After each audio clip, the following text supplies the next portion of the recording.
Your ways are not our ways, Lord. Your thoughts are not our thoughts. For how unsearchable, unknowable is the wisdom of our God.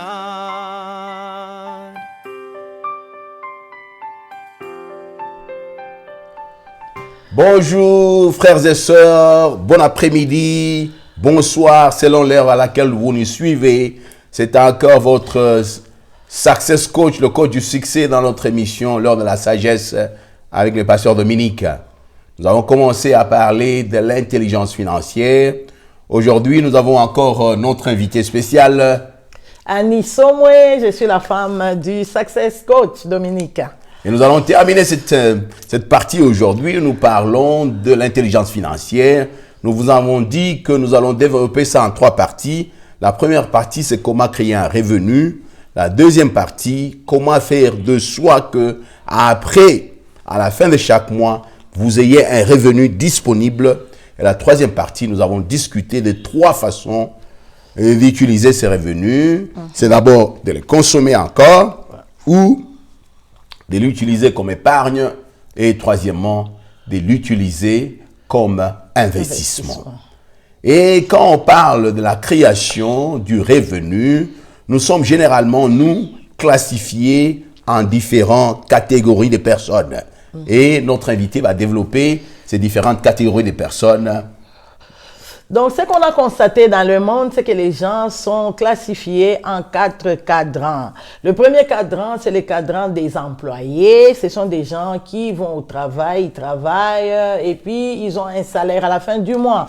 Ils dépensent et puis ils vont encore retravailler. Ce qui les intéresse, c'est la sécurité. Ils veulent travailler, ils prennent, ils dépensent, ils rentrent encore et ils attendent leur pension. La deuxième catégorie, c'est la catégorie de self-employed ou bien de gens qui ont des petites affaires, qui sont self-employed, donc ce sont des gens qui travaillent pour eux-mêmes. Oui, ils travaillent pour eux-mêmes et ces gens là-bas ont peut-être ils travaillaient pour l'État, pour le gouvernement et puis ou bien ils travaillaient pour quelqu'un et puis ils ont décidé de commencer leurs propres affaires. Mais en général, ce sont des petites affaires qui demandent leur présence là.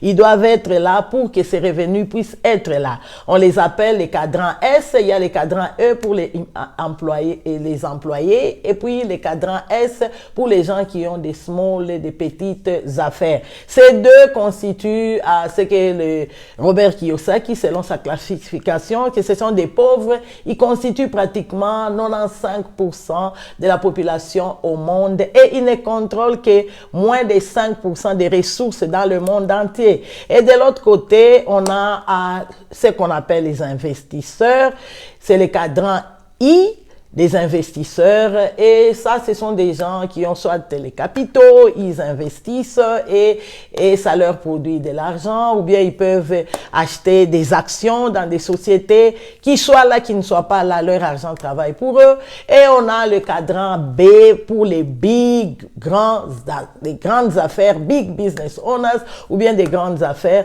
et ces deux-là constituent ce que Robert Kiyosaki appelle des riches, ils sont que 5% de la population au monde, mais ils sont en train de contrôler plus de 95% de ressources dans le monde.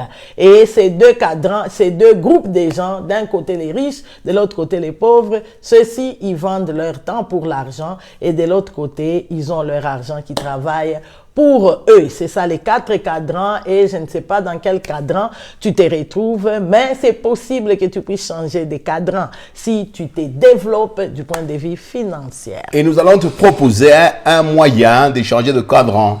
La plupart de la population mondiale, nous dirons même 95 au-delà de la population mondiale se trouve dans le cadran E et dans le cadran S. Soit ils sont employés ou travaillent pour eux-mêmes. Nous allons te proposer juste ici, ça ne sera pas très exhaustif, mais un moyen où tu peux aller des 2 premiers cadrans vers un cadran d'avoir un business ou d'être un investisseur. C'est ce qu'on appelle la parabole de pipeline. Pipeline, c'est comme un canal qui va t'aider à créer un revenu continuel. Ici, Une parabole, c'est comme une histoire. Amen. Qu'on rencontre. Et dans cette histoire-là, nous avons deux jeunes gens. Disons, on peut leur donner le nom de Pierre et Jean. Pierre et Jean. Comme dans la Bible, Pierre et Jean travaillaient ensemble. Ces deux jeunes gens étaient dans leur village et ils rêvaient toujours d'avoir ce qu'ils appellent l'indépendance financière, d'avoir un revenu. Et voilà que le chef du village, à un certain moment, il leur a donné un contrat. Il dit, vous nous amenez de l'eau dans le village et nous allons payer par seau. Disons, chaque seau, $1. Jean était le plus fort. Jean aussi.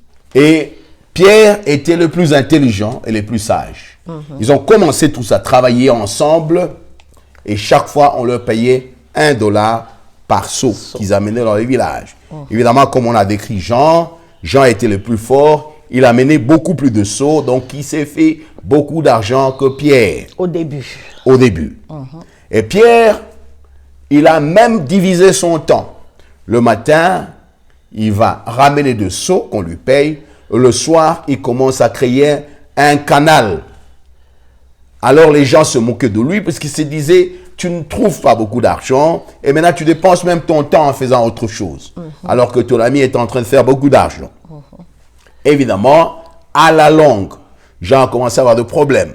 Puisque le travail maintenant pesait sur son corps, les maladies, les articulations qui avaient mal. Alors que de l'autre côté, Pierre continuait avec creuser le canal. Jusqu'au jour où le canal est arrivé au village.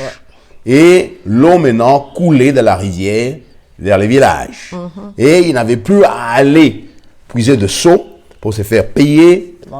Les seaux venaient chez lui, à son robinet, et les gens commençaient à payer. C'est ça une parabole Au robinet. Qui dit qu'il a créé un canal qui lui ramenait un revenu continuel. Tu peux le créer aussi avec beaucoup de moyens qui sont disponibles à tout le monde partout où il vit. Et si tu as besoin de beaucoup de précisions sur là où tu vis, avec quels moyens tu peux utiliser pour créer ce canal, nous sommes disponibles. Tu peux toujours nous contacter, nous allons en discuter. Et maintenant, quand tu as créé ces revenus, maintenant on s'est dit, comment arriver à un revenu disponible? C'est là que notre invité va développer la deuxième partie de notre discussion. Ce qu'on a remarqué dans le monde, c'est que les gens, quand ils ont leurs revenus, ils les dépensent. Que ça soit $10 000 par mois, que ça soit $100 000 par mois, l'homme a la capacité de s'adapter. Il sait dépenser. La même personne qui savait vivre avec $1 000 par mois, si tu augmentes son salaire tu doubles son salaire, il n'a besoin que de quelques mois pour réajuster ses dépenses. Il va changer de voiture, il va changer de maison, il va changer la façon dont il mange, s'habiller, et il va toujours consommer. Que ça soit 10 000 ou 100 000, l'homme sait comment dépenser. Mais il y a quelque chose qui s'appelle le revenu disponible. C'est le revenu qui reste quand tu as fini de dépenser. Il faut apprendre à créer ces revenus parce que quand tu as ce genre de revenus, après avoir dépensé, ce qui reste disponible, c'est ce que les gens utilisent en général, soit pour économiser ou bien pour investir. Mais en général, c'est vraiment un problème. Et c'est comme ça qu'on dit que les gens qui savent investir sont des gens qui se disciplinent pour commencer déjà à investir pendant qu'ils sont en train de dépenser. Ils sont en train de dépenser d'une façon intelligente, d'une façon sage pour essayer de créer déjà ces revenus disponibles pendant qu'ils sont en train de dépenser. Et chacun dans son coin doit essayer de faire un effort pour ne pas tout dépenser, pour ne pas dépenser tout ce que tu as, ou bien quand tu es en train de dépenser, de voir ce que tu peux tirer, ce que tu peux bénéficier pendant que tu es en train de dépenser. Ça fait partie de l'intelligence financière. Les gens qui sont suffisamment disciplinés, ils savent garder quelque chose chaque mois et ils investissent. Mais les gens qui ne sont pas très disciplinés, ils ont des problèmes. Ils doivent chercher à connaître comment est-ce que tu peux déjà commencer à faire des petits investissements pendant que tu es en train de dépenser. Et voilà, c'est ça. Donc, dès que tu as ton revenu, tu dois changer ta façon de penser. La première façon de penser, c'est ce qu'on appelle la façon de penser d'un consommateur. Si tu es un consommateur, tu ne sais que consommer, consommer, consommer. Généralement, nous sommes désolés de te dire que ça sera très difficile d'atteindre l'indépendance financière. Donc, il faut changer ta façon de voir. Soit tu changes ta mentalité à la mentalité de quoi? De quelqu'un qui peut épargner. Puisque quand tu épargnes, tu vas avoir un capital où tu peux peut-être t'aider à faire d'autres choses. Et la troisième mentalité, c'est ce qu'on appelle la mentalité des investisseurs. Puisqu'il y a plusieurs moyens où tu peux utiliser maintenant ton capital pour pouvoir aller de l'avant sur le plan financier. Avec l'argent que tu as, tu peux employer des gens qui travaillent pour toi dans un projet. Ça devient, au lieu que tu travailles, il y a des gens qui travaillent pour toi et tu vas de l'avant. Avec l'argent que tu as, tu peux le mettre quelque part et cet argent commence à travailler pour toi. Donc, il faut arriver à créer de l'argent disponible. Dès que tu vois cet argent disponible, change ta mentalité. À une mentalité soit de quelqu'un qui peut épargner ou à une mentalité de quelqu'un qui peut investir. Il y a plusieurs moyens d'investissement. Et ce n'est pas la discussion d'aujourd'hui. Nous sommes arrivés à la fin de notre émission. Nous allons la conclure aujourd'hui avec notre invité qui va donner les mots de la fin. Bon, ce que je peux dire, c'est que c'est possible que quelqu'un de normal puisse arriver à une certaine indépendance financière.